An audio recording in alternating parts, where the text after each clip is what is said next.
પ્રવીણ, કોઈ ક્લુ? ના સર, આખી બોડી આઈડેન્ટિફાઈ કરી લીધી પણ કોઈ કાંઈ જ ક્લુ નહીં. પ્રવીણ, આજુબાજુના 2 કિલોમીટરની અંતરમાં જેટલા પણ સીસીટીવી કેમેરા છે એના ફૂટેજ મારે આજે રાત્રે જ જોઈએ. અને મહેશ, આજુબાજુની હરેક દુકાનોની તલાશી લો અને પૂછો કે ગઈકાલ રાત્રે આ જે કિસ્સો થયો એની કોઈને જાણ છે કે નહીં. જી સર.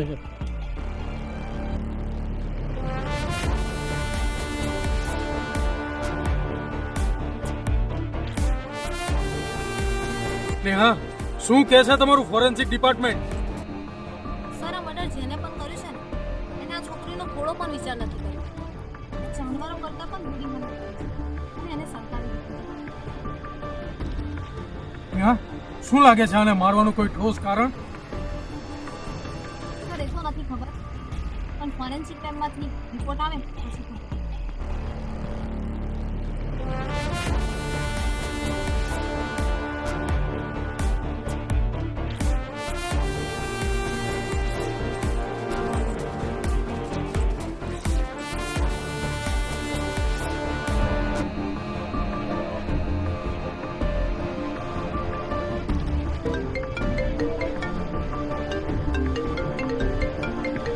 જય હિન્દ સર.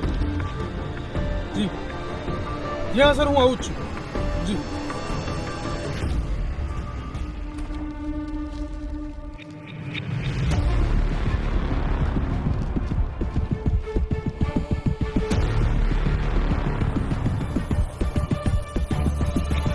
પ્લીઝ એક મહિનામાં 3 પોલીસ ઊંઘી રહી છે.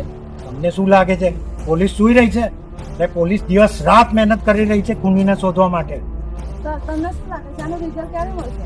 તમે ચિંતા ના કરશો, ટૂંક સમયમાં અમે ખૂનીને શોધીને તમારી સામે રજૂ કરીશું. સર જો આની પાછળ કોનો હાથ છે? Sorry, what nonsense. જય હિન્દ સર. સૂર્યા, આ બધું શું છે? પાછળના 2 કેસ પેન્ડિંગ છે અને આ ત્રીજો કેસ. અને ખૂનીનો તો કોઈ અટતો પત્તો નથી. મીડિયા અને પબ્લિક પોલીસ ઉપર કીચડ ઉછાળી રહી છે. મારા પર બહુ પ્રેશર છે. જો આ કેસ 10 દિવસમાં સોલ્વ નહીં થાય તો મારે આ કેસ સીબીઆઈને સોંપવો પડશે. ડોન્ટ વરી સર, હું આ કેસ જલ્દી સોલ્વ કરી નાખીશ. જૈન સર, જય Hind. If you don't mind sir, કેમેરાના સીસીટીવી કેમેરાના ફૂટેજ આવી ગયા. સર, જેવી એક નવી લીડ મળે છે હું આપને જણાવું. જય હિન્દ. સર.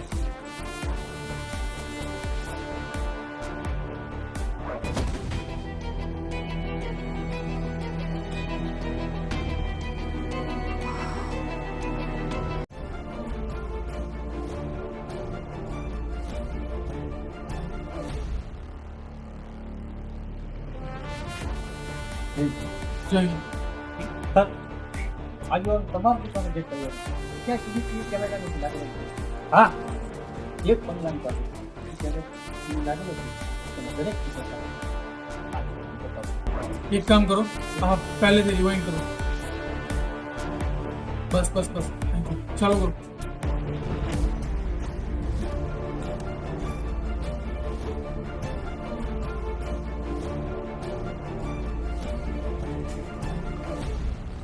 સ્ટોપ. આ બાઇકનો નંબર નોટ કરો અને આરટીઓમાં મોકલો અને જાણો કે આ બાઇકનો માલિક છે કોણ. ખબર તો પડે.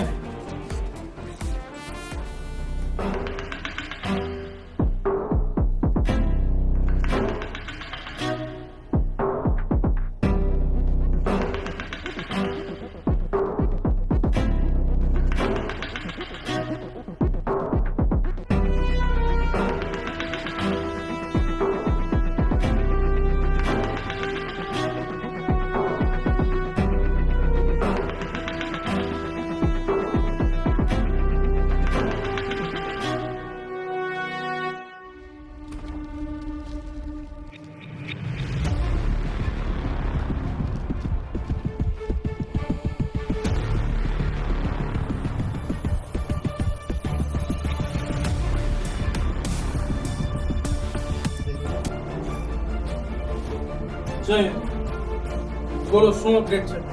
આરટીઓમાં જે મેં તપાસ કરી છે, બાઇકના ઓનરનું એડ્રેસ મળી ગયું છે એ વાહ. અને તેનું નામ કમલેશ છે અને એક બેકરીની અંદર સર્વિસ કરે છે. તો પછી રાહ શેની જુઓ છો? ચાલો.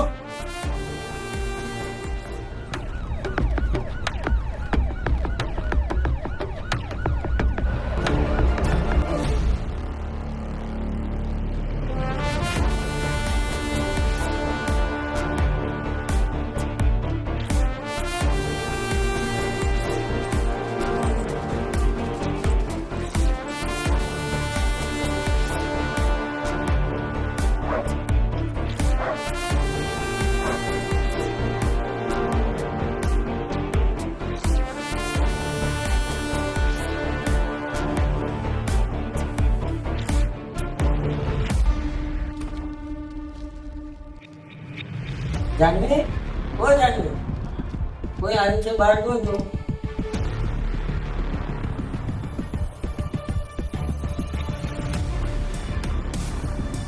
કમલેશ, હા સર, મારું નામ કમલેશ. તારો ફોન કેમ બંધ છે?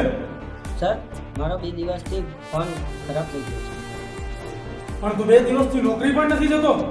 સર, મારું 2 દિવસથી બાઇક ચોરાઈ ગયું છે અને મેં આ રિપોર્ટ પણ પોલીસ સ્ટેશનમાં લખાયો છે અને મારે જવામાં દૂર પડે છે એટલે મેં જતો નહીં. તારી બાઇક ક્યાંથી ચોરાણી અને કેટલા વાગે? સર, હું જોબ પરથી ઘરે જતો હતો. ખબર અમને એક બાઇક વાળો આવશે એટલે તું વચ્ચે જઈને રોડ વચ્ચે જે જોઈ દેજે અને એ હું બાઇક લઈને ભાગું ને તો તું બી ભાગી દેજે. બાકી તો પકડી દઈશું ને તો બેને આવી બનશે. બરાબર છે? જા.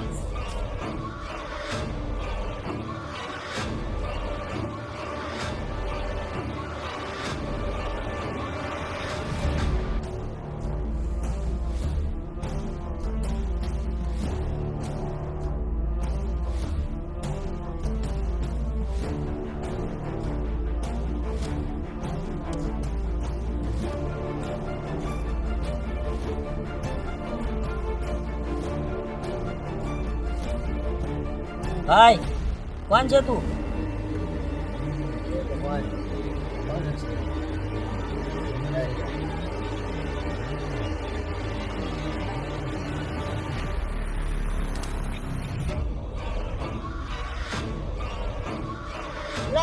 કોણ છે?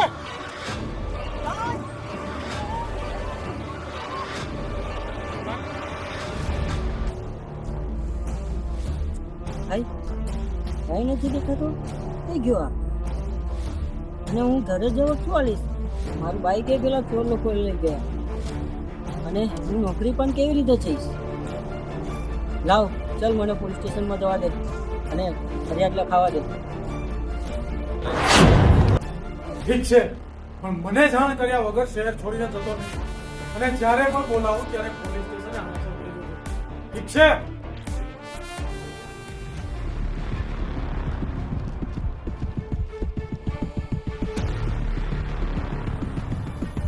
જેટલા જેટલા કેસની નજીક જતા રહેશે તેમ તેમ કેસ આગળ જતો જશે. હજી સુધી કાતીનો કોઈ જ ખબર નથી. સાચી વાત છે પ્રવીણ તારી, પણ આ જે કાતિલ છે ને એ મને સતત ગોળ ગોળ ફેરવી રહ્યો છે. પણ જે દિવસે એ કાતિલ મારા હાથે ચડી ગયો ને એ દિવસે હું એને ઘોડે દિવસે તારા દેખ. પ્રવીણ, જે જગ્યાએ આ કમલેશનો હાદસો થયો ને એ જગ્યાએ જાઓ અને આજુબાજુના દુકાનવાળા સાથે પૂછપરછ કરો. Okay sir. કંઈક આગળ નવી લીડ મળે.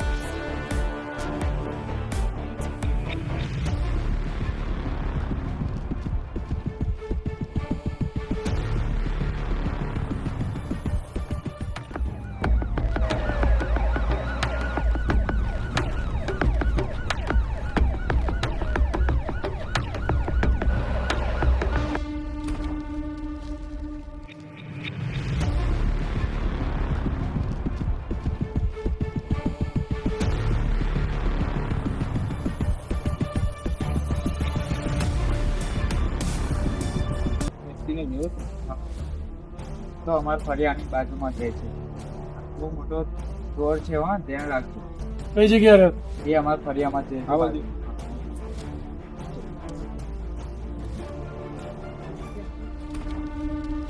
દાદા વિડીયો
કઈ મોઢું ખોલ્યું કે નહીં? નથી વાંધો સાહેબ.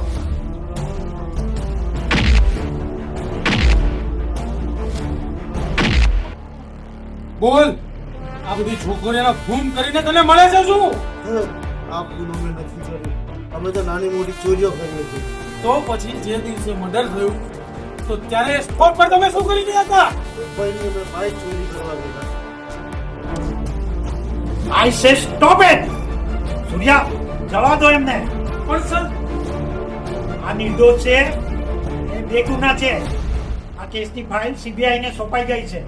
અને વર્ધન સાહેબ આવશે સીબીઆઈ ઓફિસર, ને એમની ફાઇલ આપી દેજો.